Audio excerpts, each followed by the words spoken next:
Sétima etapa do Tour de France 2024. Uma prova de contrarrelógio. Campeão mundial dessa modalidade com chances reais de vencer a prova. 24 quilômetros de prova, mais ou menos 30 minutos de competição. Vence aquele que fizer esses 24 quilômetros, ou que fez, né, esses 24 quilômetros no menor tempo. Bom, o Tour de France, gente, premia ao final o atleta mais completo, né? Por isso que tem provas de sprint, tem provas de contrarrelógio, tem provas de montanha, tem provas de alta montanha. Domingo a gente vai ter uma prova de gravel, quase, né? Então vence o atleta mais completo. E o vencedor do dia, Remco Evenepoel, não pegou a camisa, mas fez jus ao seu título, né, de atual campeão do mundo. Não decepcionou, venceu com 12 segundos de diferença para o segundo colocado, que foi o Tadej Pogačar. Terceiro colocado foi o Primož Roglič, que chegou a 34 segundos do Remco Evenepoel, terceiro colocado. O quarto colocado foi Jonas Vingegaard, que veio 37 segundos atrás do Remco Evenepoel e mais precisamente vamos ver aqui, 12 tira 25 segundos na frente do Jonas Vingegaard. Eu cito muito essa diferença entre Pogačar e Vingegaard, porque a gente sabe que esses dois são os grandes favoritos para vencer a geral do Tour de France. O Remco, hoje, na classificação geral, abriu uma diferença para o Vingegaard, ele que corre, né, contra o relógio, entre aspas. Por quê? Porque a gente sabe que existe sérias possibilidades do Jonas Vingegaard melhorar a sua forma física para a última semana. E mesmo o Tour de France terminando com um contrarrelógio, a última etapa do Tour de France é um contrarrelógio de 34 km, 10 a mais do que hoje, o Remco pode tomar um prejuízo muito grande caso essa crescente do Vingegaard se confirma, porque eu acho que é 50-50, eu não aposto todas as minhas fichas que o Vingegaard vai ter essa crescente que todo mundo, ou que a maioria das pessoas esperam, né, para a última semana, e eu já explico o porquê, não tô torcendo contra ele, é questão de treinamento, fisiologia, eu já explico o porquê. E o Pogačar hoje abriu 1 minuto e 15 do Vingegaard. Pouco, né? A gente está praticamente finalizando a primeira semana de Tour de France, teve 2 etapas de montanha, uma etapa de contrarrelógio, algumas etapas para sprint, já deu fuga. Segunda semana que vem aí é uma semana mais ou menos, né? Não é tão desafiadora. E a última semana é o que todo mundo espera do Tour de France por alguns motivos, como por exemplo, as duas penúltimas, a antepenúltima e a última etapa do Tour são muito duras, muita montanha, chegada no alto, e termina com um contrarrelógio. Esse é um dos motivos que gera assim, uma grande expectativa para o final do Tour de France. E a segunda expectativa é que todo mundo espera que Jonas Vingegaard cresça muito na última semana do Tour de France. Eu tenho um pouco de dúvida se ele vai crescer, por quê? Teve até um dos nossos seguidores que perguntou assim: eu queria entender qual que é a lógica que vocês tanto falam que o Vingegaard pode melhorar na última semana.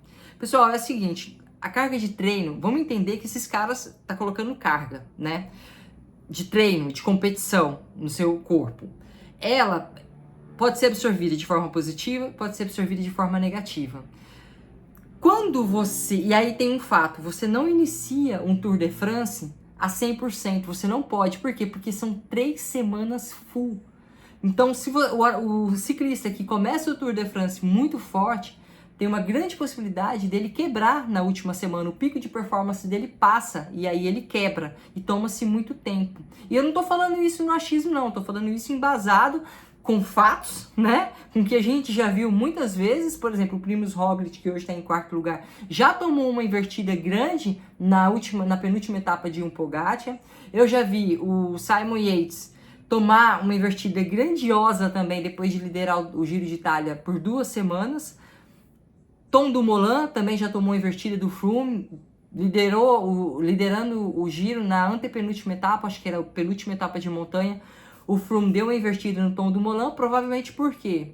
Porque o Froome não começou o Tour 100%, e o Dumoulin começou, e aí o Froome absorveu muito bem essa carga, e aí ele cresceu e pegou a liderança nas últimas etapas.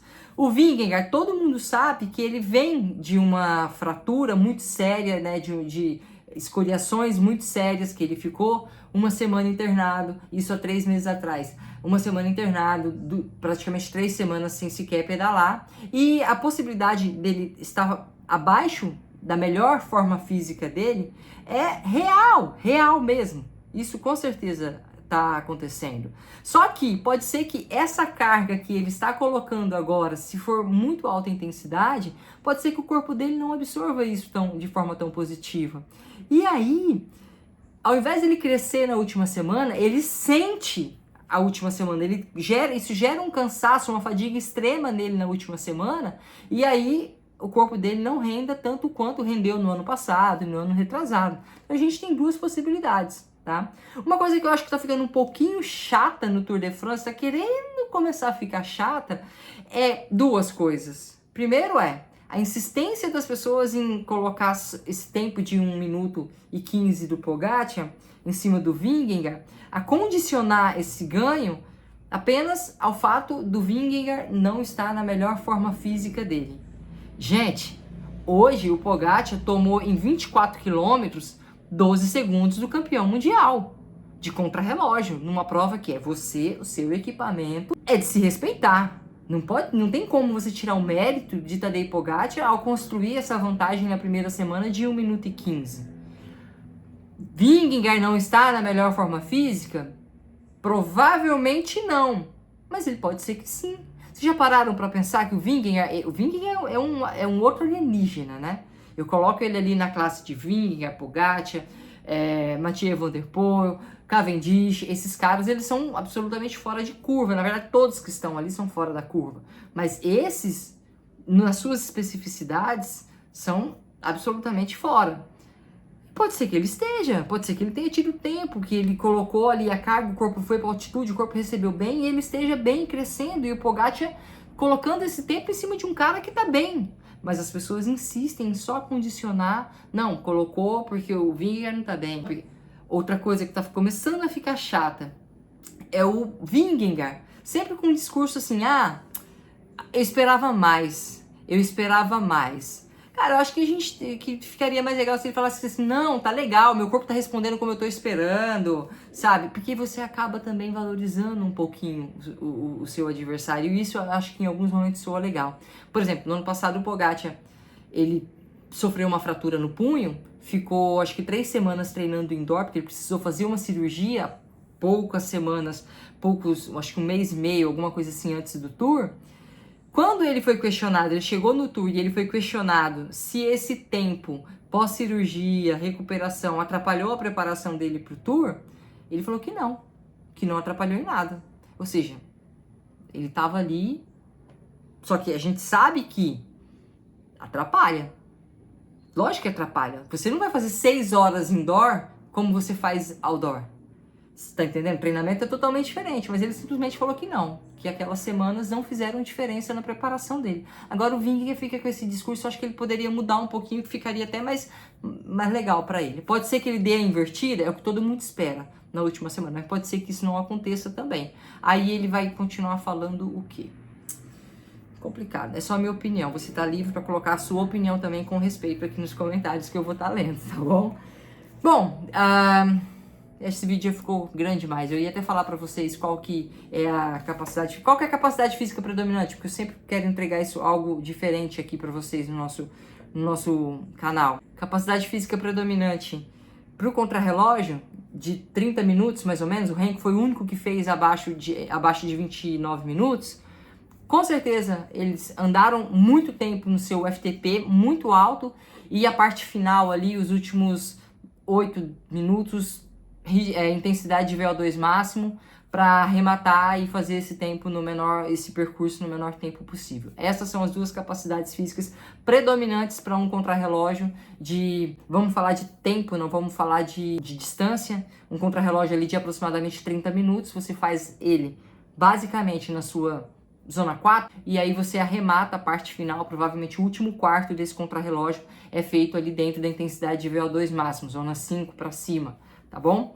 Se você está pensando em treinar para um contrarrelógio, que vai dar mais ou menos esse tempo, é isso que você tem que treinar, beleza? Por hoje é só. Amanhã, sabadão, tem etapa de Tour de France. Eu vou estar aqui trazendo para vocês um pouquinho da minha análise. Hoje foi mais a minha análise do que a parte de treinamento, né? Eu acabei me aprofundando mais nessa questão de análise, mas eu queria trazer alguns pontos que eu tenho pensado sobre isso e eu quero saber a sua opinião. Coloca aqui nos comentários que eu estarei lendo. Um grande abraço e até amanhã.